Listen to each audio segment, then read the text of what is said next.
there makers, it is Jo here, and today I've got a bit of a mix-up of a video. It is a video to remind you about keeping your seam allowances, and I'm also sharing a few products that will help you to do that. When you first start sewing, you're just really keen to get your two pieces of fabric together and get them sewn up, but the better you get, the more you want to keep your seam allowances accurate. If you keep your seam allowances accurate, you can make more complex garments because your construction will go together better, and pieces like a collar will fit into the collar hole, the sleeve will fit into the sleeve head, etc. And it's a great way, if you keep your seam allowances, of making sure that the garment will fit. If you use different seam allowances, then you're changing the size of the garment, and just a little bit everywhere will make the garment bigger or a little bit smaller. To make sure that you're getting the correct seam allowance, you'll need to know what it is. And so if you get your pattern instructions, it will be there somewhere. It isn't always really obvious. You need to read a little bit of the preamble sometimes to find what the seam allowance is, or it will be mentioned somewhere at the start of the instructions. If you can't see it, you haven't looked hard enough, it's always in the pattern instructions. If you use big 4 patterns, it's quite standard, it's always 1.5 centimetres. But if you use indie patterns, depending on their country of origin or where the designer's from, it might be a sewing culture of using a different seam allowance. So you might find it's 1 centimetre. So if you're used to using 1.5 and then you start using 1 centimetre, you'll really change the sizing of the pattern. Little side note, if you get better at sewing and you start making lingerie, then they have different seam allowance. So it will tend to be a lot smaller, generally around 0.5 centimetres. So do make sure you know what you're working with before you start. There are 2 times when you need to be really accurate with your seam allowances when you're making a garment: when you're cutting out and when you're sewing it, and you want both of those to be exactly the same. I've got a few products today to show you which might help you along if you want to get a little bit better at keeping your seam allowances accurate, and the first ones are to do with sewing. Let's start off by looking at some magnet seam gauges. So these stick to the bottom of the throat plate, and I'll show you those in a minute. I've got a couple here, one from Prim and one from Hemline. A magnet seam gauge has a strong magnet in the bottom, and it sticks to that metal part of your foot plate. And if you've got a seam guide on your foot plate, you can just use that on its own, but this will just guide the fabric towards the foot. So you put it in the position that you want. So in my case today, I've got a 5/8 seam allowance. I'm just going to take it to the correct position. And then when you sew, you run your fabric up against the edge of that metal strip. Your fabric will keep wanting to drift this way, especially if you've got quite a large quantity of fabric. So you'll need to just keep your fabric snug against the edge of the seam guide.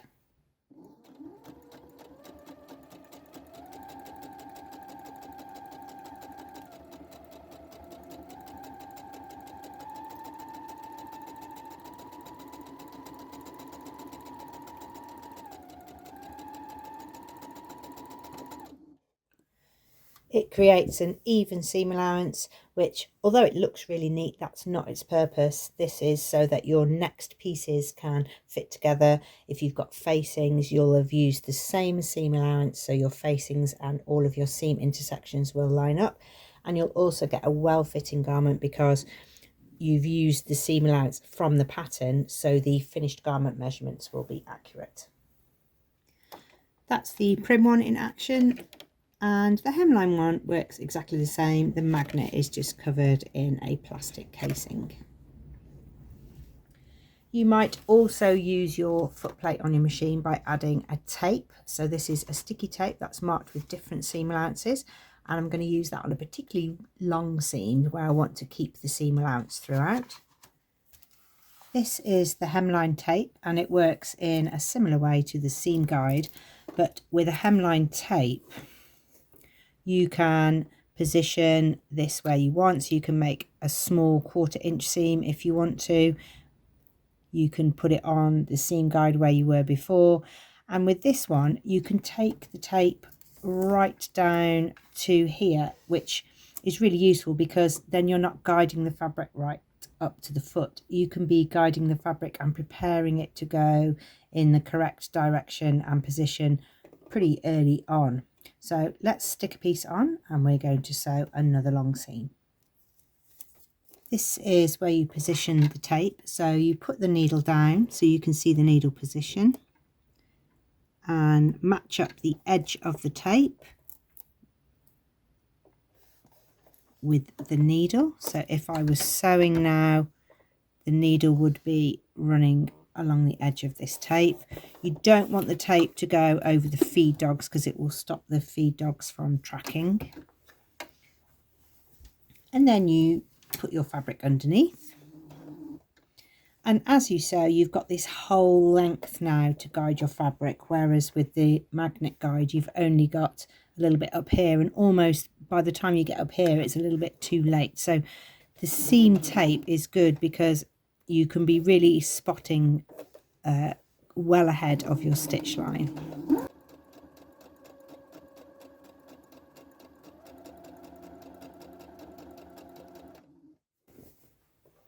It also works when you're going round curves.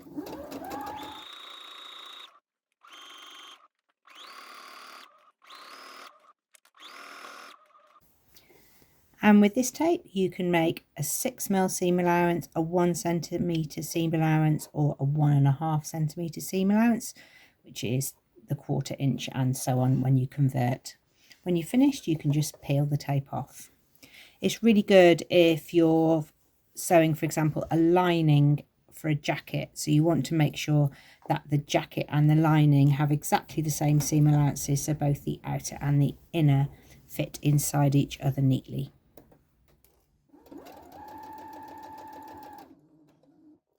You can see when I've got to the end that where the needle has been sewing has been at this side of the tape, and then I've allowed this distance. Now you know how to sew a correct seam allowance. You'll need to make sure that when you cut it in the first instance, you've allowed for that same amount of fabric. So here's a couple more products that you might find useful at the cutting stage. The key to sewing your accurate seam allowances, like I've just shown, is that you've cut an accurate seam allowance in the first place. So here's a couple of Clover products I thought I'd show you. So this one is particularly good if you're cutting curves or unusual shapes.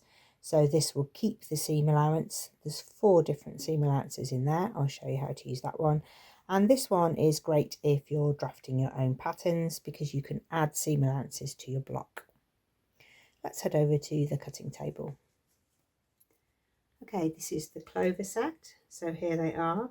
And I'm going to use a 3mm seam allowance. That's quite small, but sometimes if you're doing something like a plique, you're only going to have a small seam allowance around the outside.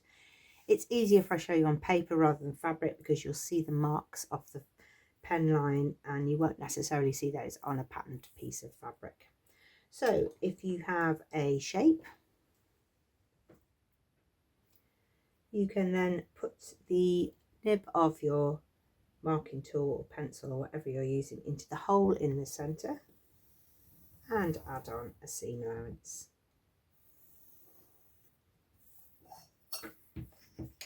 Now if I was making the bottom of a bag, for example, a little dolly bag or evening bag, I can draw a circle and add a seam allowance that's really accurate all the way around.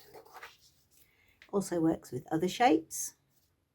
So if I want a different shape template, I've cut one out of card here, but this won't be my one for cutting fabric because first of all I need to make sure that I've added the seam allowance all the way around.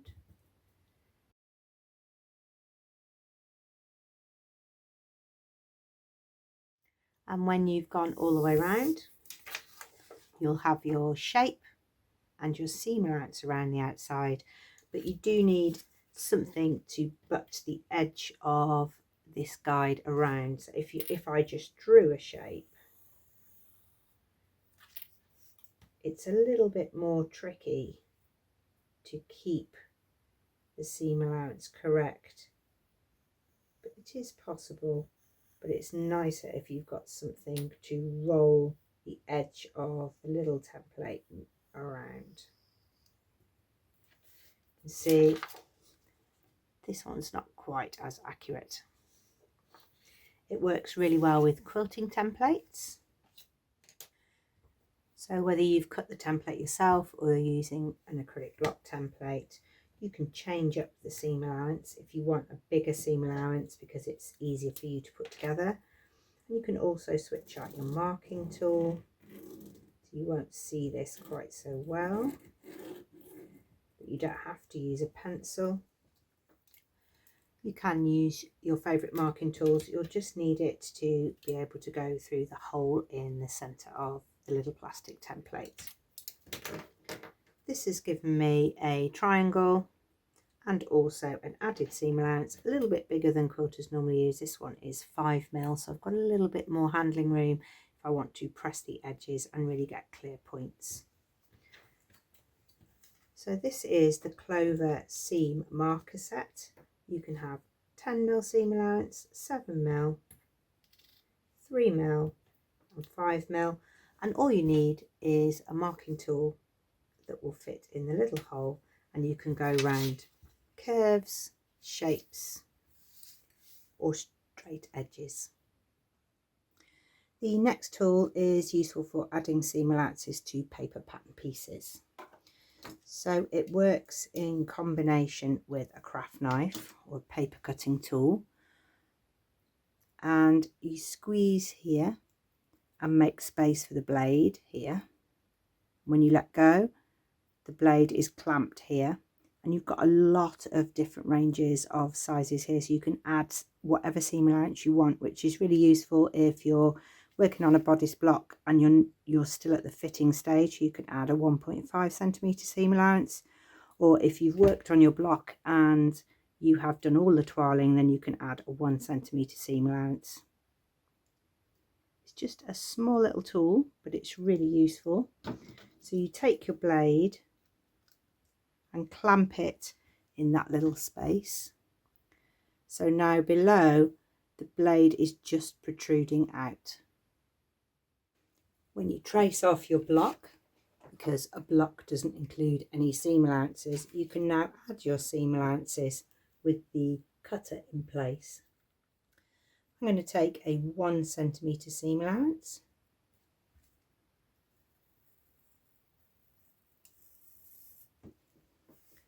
So I'm running the 1cm line, that's the one that you can see most easily with the number 1, and I'm running that along the edge of the block. But really I'm cutting the paper with a 1cm seam allowance. So you can see there, this is the block line and this is the 1cm seam allowance.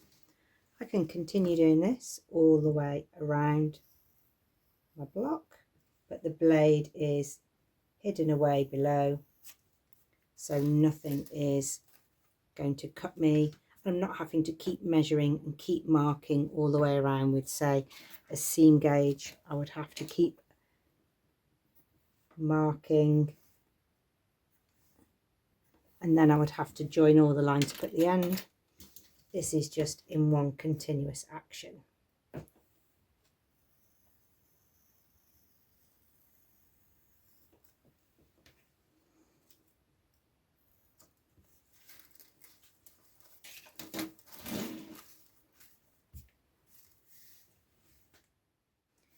If you have pattern pieces or a pattern that doesn't have a seam allowance included, so the pieces that you're given are actually block pieces, you can use it directly on a fabric.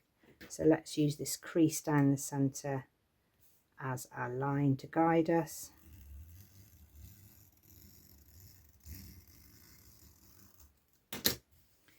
And you can cut fabric directly. It also works on a curve.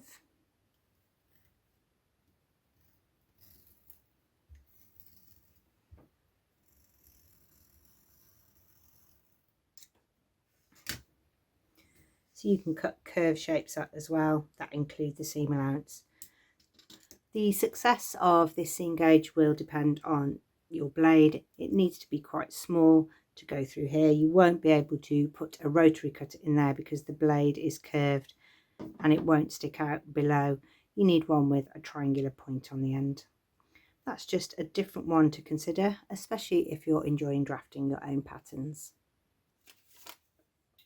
This tool comes with instructions, so if you want to refer to those, that will help you to get started.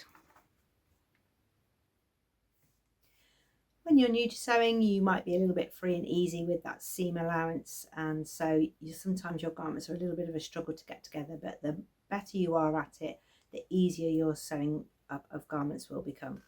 Then you can move on to more complex things and you could add more details. This is the Ashling blouse from Jennifer Handmade. I don't think the pattern's on the website, but the fabric certainly is, because it is a Minerva exclusive print called Sunflower Sigh, and it's in a really beautiful base cloth, and I'm going to try and show it you close up. It's a stone washed cotton, so it's 100% cotton, but it's got this beautiful sort of watercolour artist paper pad sort of texture, and I've gone for something with a really bright print on. You can go for a pattern match, or you can go for a near pattern match like I've got here, but it is quite a large scale pattern, so you need to think about what you're going to make with it. If you're making something with collars, a button band, cuffs, added cuffs, you know, like not elasticated but an actual cuff with a button, all of those things will need accurate seam allowances. I hope today has been a little bit of a reminder if you're a seasoned sewer, or something that you can hop on board with if you're just getting started with sewing and a few things aren't quite going together as you planned.